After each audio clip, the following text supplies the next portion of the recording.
Hello, hello, hello! Welcome back, parents and students, to my channel. Again, I am your virtual teacher, Teacher Judy. This is our first video for year 2021.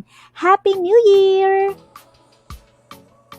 In today's video, we are going to talk about sentence, pahayag, mga bahin sa pahayag, mga klase sa sentences, simple, compound, and complex sentences, and more. But before we start, please don't forget to subscribe Teacher Judy channel on YouTube and like my Facebook page, Teacher Judy. And don't forget to like this video and hit the notification button. Now, unsa ang pahayag? In English, mas ginaila siya sa word na sentence. Tanan man siguro bata, no? Kabalo unsa ang sentence. Mauni ang grupo sa mga pulong o words nga nagpakita og kompleto nga pahayag, pangutana, pagmando, ug uban pa nga mga klase sa pahayag. Nagsugod kini sa dako na letra ug nagtapos sa usa ka tuldok o period. So, parents, i-practice gyud nato sa pagsulat ang atong mga anak sa tama nga pahayag. Nagsugod gyud na siya sa capital letter ug naagid na siya tuldok sa kinaulahan sa katapusan. If question man siya, so magtapos siya sa question mark. Alright? Ang sentence o pahayag aduna siya'y duha ka part, duha ka bahin. Ang unang bahin mao gitawag na subject, ang ikaduha ang predicate. Ang subject kini ang noun, tao, butang o lugar nga nagahimo sa pulong lihok nga naa sa pahayag. Siya ang nagahimo sa action word nga naa sa pahayag. Kini ang nagsulti kung unsa ang gihisgutan sa pahayag. For example, si Mark nagtan-aw og balita. So ang subject dinhi si Mark. Ang pulong lihok nagtan-aw. Kinsa man ang naglihok ani? Si Mark. Alright? Ang predicate mao ang nagsulti kung unsa ang gibuhat sa subject. So, kinsa gani ang subject? Si Mark. Unsa ang iyang gibuhat? Nagtan-aw og balita. So, mao kini ang predicate. Aduna kini pulong nga lihok. Nasabtan ba? Clause o kabihayag. Unsa ang kabihayag? So, kaganiha ang pahayag sentence, ang clause sa Bisaya kabihayag. Mauni ang grupo sa mga pulong o words nga aduna gyud na siya permi subject ug verb. So aduna tay duha ka klase. Actually, we have different types of clauses, but basically naatay duha ka klase. So kanilang usa ang ato ang tun-an ani nga video.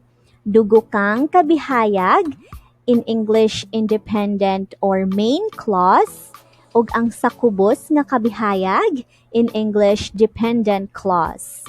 Example, akong manghod dili ganahan og cookies, kay mosakit iyang ngipon. So, kani siya nga sentence, naa siya'y duha ka clauses. Una, akong manghod dili ganahan og cookies. Siya ang main or independent sa Bisaya, dugukan. Nang gitawag mo siya independent? Tungod kay makastand man siya nga siya ra usa. Kung kuhaon ni siya ato ani siyang i-delete, masabtan gihapon nato ang ginapasabot sa pahayag. Akong manghod dili ganahan og cookies. Pero kung kani ang atong i-delete, kanina lang ang mabilin, kay mosakit iyang ngipon. Imagine na daw, kay mosakit iyang ngipon, unya wala mo kabaluan ni nga clause. Nasabtan ba ninyo? Masabtan ba ninyo ang iyang ginapahayag? Dili. Tungod kay dependent clause or sakubos nga kabihayag or sa kubos nga kabihayag man lang siya. Alright? Moving on, naatay tulo ka klase sa pahayag. Una, ang simple sentence o yano nga pahayag. Isa lang ang iyahang ideya. Maong gitawag siya og simple sentence. Unya, naa siya'y usa lang ka clause. Isa lang ka independent clause. Example, Judy is watching TV. Si Judy nagtanaw og TV. Salang ka ideya. Next, compound sentence o linangkob nga pahayag. Ang compound sentence naa siya'y at least duha ka independent clause, duha ka main clause o dugo kang kabihayag ug wala siya'y dependent clause. Aduna pud kini usa o labaw pa nga subject o predicate. So, at least duha daw ka independent clause. Judy is watching TV and eating lunch. Okay, so naa siya'y at least duha ka independent clause. So, duha iyahang independent clause. Si Judy nagtanaw og TV og naniudto. Okay, next. Complex sentence o hinugpong nga pahayag. So, nag-anam siya kalisod. Kini siya, mao ni siya ang pahayag nga naa siya'y usa ka main clause or independent clause o dugo kang kabihayag ug usa o labaw pa nga sa kubos or dependent clause. Kini nga pahayag atong ginahimo kung aduna tay duha ka ideas nga gisumpay gamit ang mga connectors nga sa Bisaya kay og samtang. Alright? Example, Judy is watching TV and eating lunch while the washing machine is turned on. Si Judy nagtanaw og TV ug naniudto samtang nag-andar ang washing machine. Okay? So aduna siya isa ka main clause ug isa ka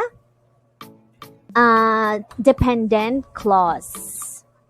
So si Judy, so kani siya nga sentence, ang main clause din mao na ni siya, si Judy nagtanaw og TV.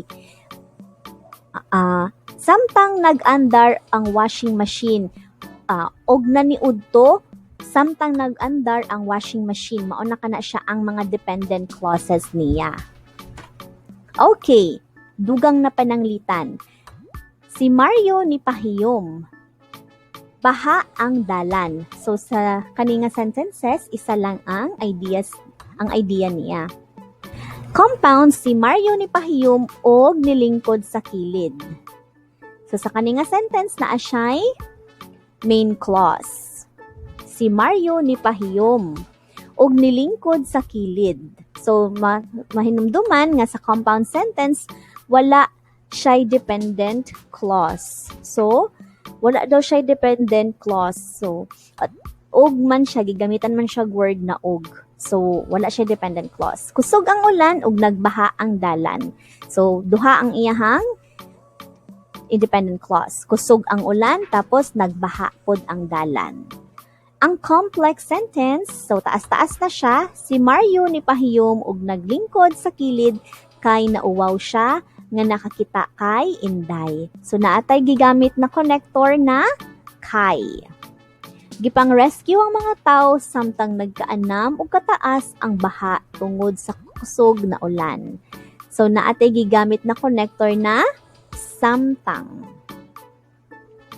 Alright, so maulang kini ang atuang video for today. Thank you for joining me in today's class. Once again, I am your virtual teacher, Teacher Judy. Don't forget to subscribe.